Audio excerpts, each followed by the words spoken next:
नमस्कार, मी रेखा शिरोडकर. रसिका हो, स्त्री म्हटलं की आपल्या मनात अबला हा शब्द आपोआपच तयार होतो. समाजाने स्त्रीची तशी प्रतिमाच तयार केली. पण आज मी तुमच्यासमोर एक अशी कथा सादर करणार आहे, ज्या कथेची नायिका समाजातील अशा सर्व स्त्रियांचं प्रतिनिधित्व करते, ज्यांनी अत्यंत प्रतिकूल परिस्थितीमध्ये मात करून, अडचणींवर मात करून समाजात स्वतःचं एक स्थान निर्माण केलं. कथेचे लेखक आहेत राहुल शिंदे आणि नाव आहे फिटे अंधाराचे जाळे. मीराच्या सामाजिक कार्याची दखल राज्य सरकारने घेतली आणि तिला समाजरत्न पुरस्कार जाहीर झाला. मीराचे अनेक जणांनी विविध माध्यमातून अभिनंदन केले. ती सुखावली. पुरस्कार जाहीर झाल्याच्या रात्री एका निवांत क्षणी तिला इथपर्यंत पोहोचण्याआधीचा केलेला काटेरी प्रवास आठवला. मीरा आणि समीरचं एकमेकांवर खूप प्रेम होतं. ते दोघं दररोज भेटायचे, मनमुराद बोलायचे, हसायचे, खिदळायचे. पण कधी कधी मीरा मधूनच शांत, गंभीर व्हायची. क्षणात तिच्या चेहऱ्यावरचं तेज उतरायचं. तिला अपराधी असल्यासारखं वाटायचं. पण समीरच्या ते कधीच लक्षात यायचं नाही. त्याच्या सोसायटीमध्ये त्याच्या घराच्या समोर एकट्या राहणाऱ्या जोशी आजींच्या घरी मीरा कामवाली म्हणून राहत होती. जोशी आजींबरोबर मायेचं नातं निर्माण झाल्यामुळे समीरची सारखी त्यांच्या घरी ये जा असायची. मीरा आणि समीरची एकमेकांशी ओळख होऊन नंतर त्याचं प्रेमात रूपांतर झालं होतं. तो तिच्या प्रेमात एवढा बुडाला की ती कुठली, तिचं पूर्वायुष्य कसं होतं हे प्रश्न समीरला कधी पडलेच नाहीत.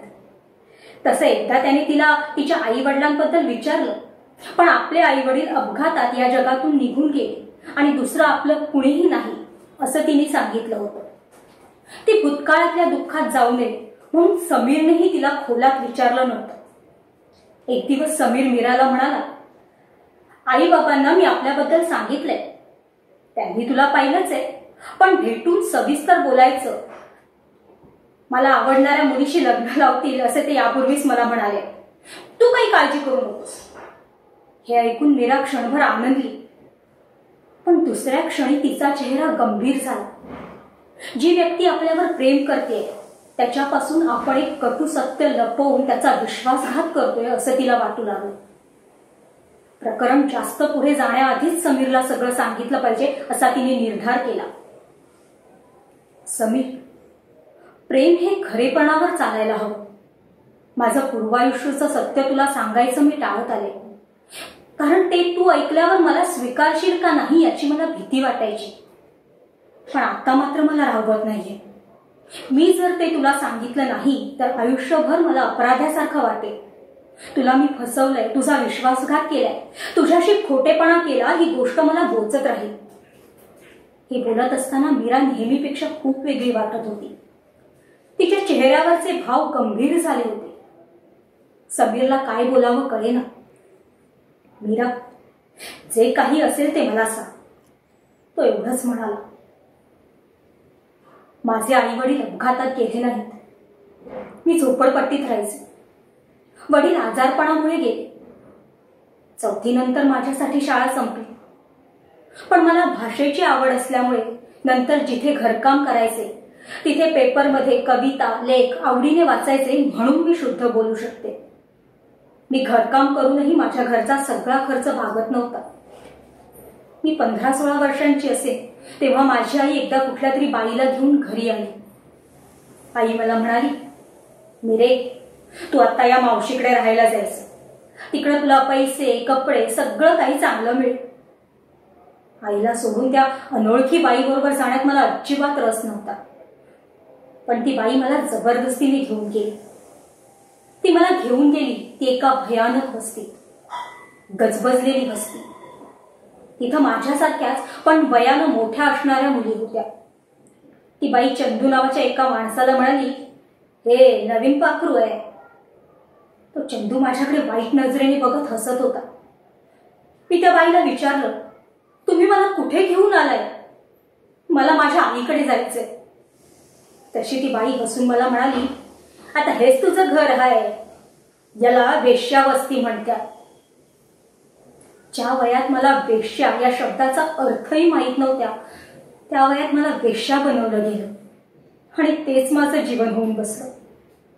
पोटासाठी रोज बलात्कार सोसले मी. बाहेर पडण्याचा मार्गही माहीत नव्हता. 21-22 वर्षांची असताना जाणीव झाली, काहीही करून यातून निसटायलाच हवं. रोज रोज हे असलं जीवन जगायचं नाहीये आपल्याला. मग एका रात्री काही पैसे घेऊन तशीच पळाले तिथून. त्या अडगळीपासून खूप दूर पुन्हा माझ्या घराकडे आले.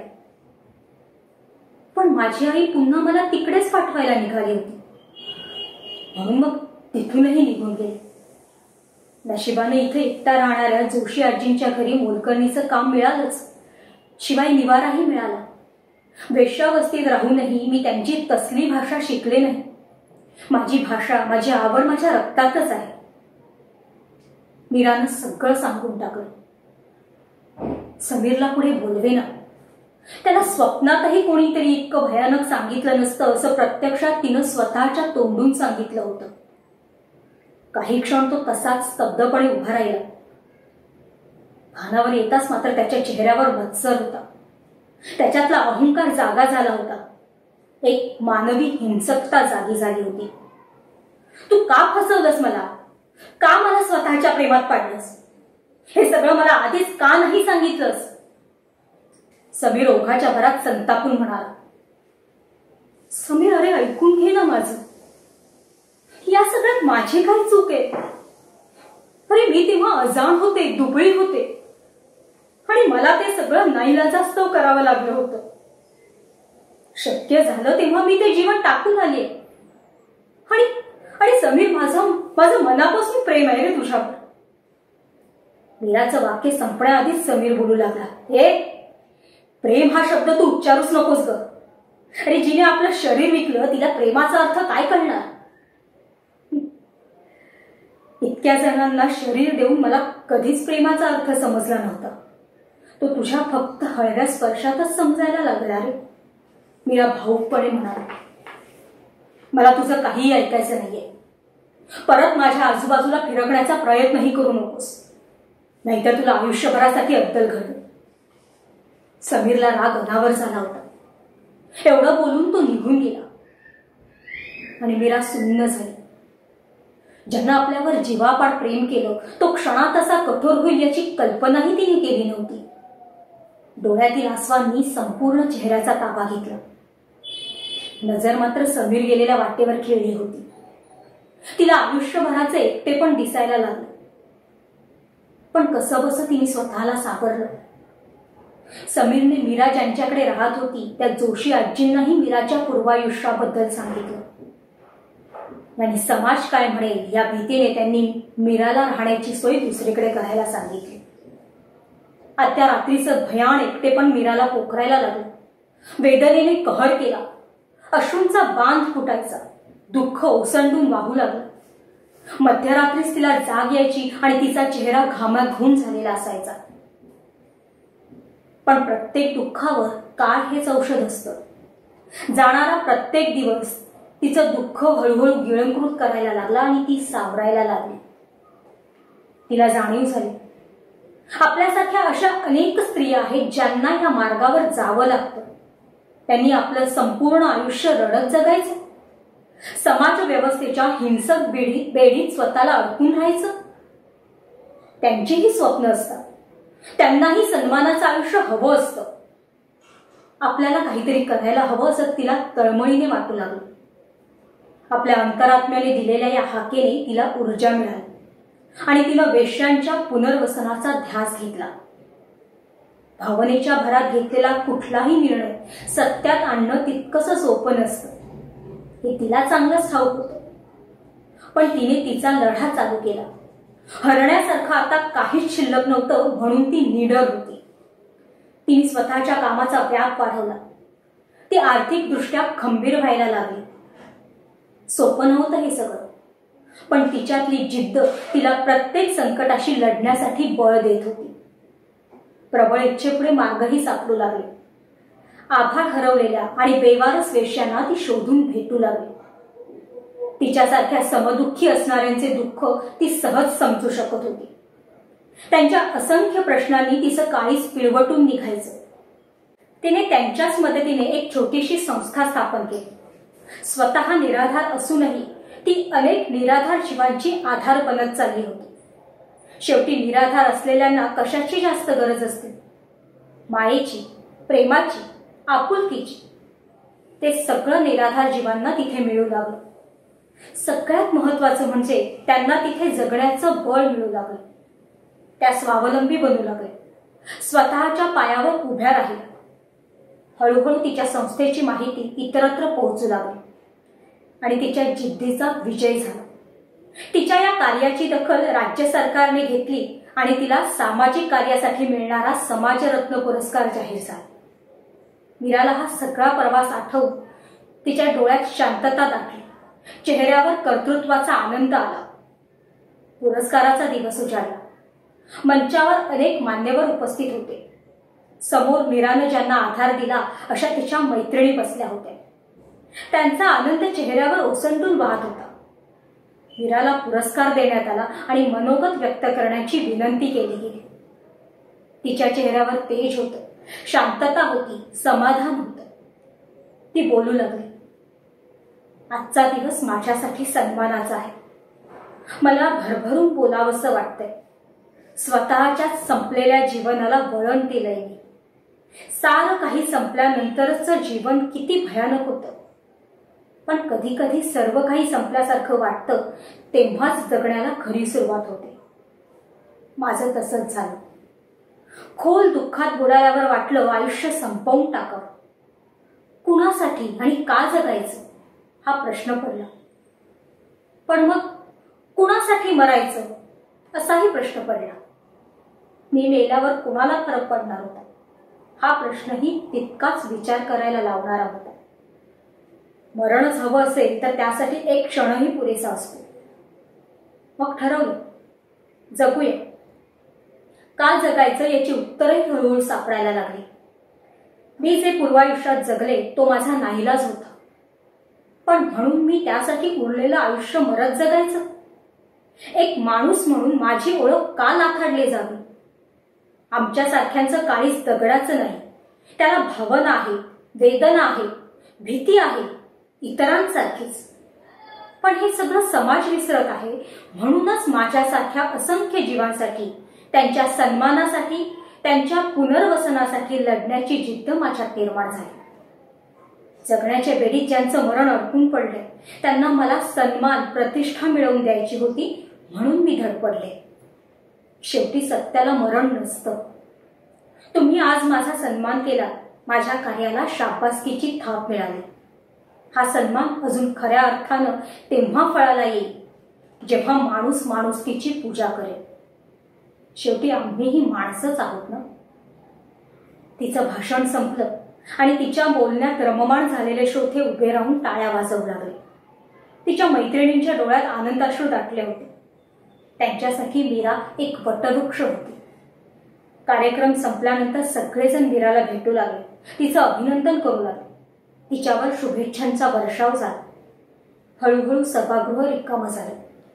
सभागृहाच्या बाहेर पडताना मीराला कुणीतरी मीरा अशी हाक मारली। तिला आवाज ओळखीचा वाटला। तिची पावलं थबकली, छाती धडधडू लागली। तिने मागे वळून पाहिलं। ज्याने तिला हाक मारली तो समीरच होता। त्याच्या डोळ्यात पश्चात्ताप होता। जेमतेम 2 वर्षांनंतर मीरा समीरला पाहत होती। त्याच्यासोबत त्याची आई होती। ते दोघेही मीराजवळ आले। मीरा, तुझ्याशी थोडं बोलायचंय, समीरची आई म्हणाली। समीर आणि त्याच्या आईच्या अनपेक्षित भेटीने थोडासा धक्का बसलेल्या मीरानं नकळत मानेनच होकार दिला। समीरची आई बोलू लागली, तू समीरच्या आयुष्यातून निघून गेलीस तेव्हाच समीरकडून सगळं काही समजलं मला। तेव्हाच समीर जे वागतोय ते चूक की बरोबर हे कळत नव्हतं। पण नंतर विचार केला, समीरने मला सांगितलं तसं तू खरंच त्याला फसवलंस।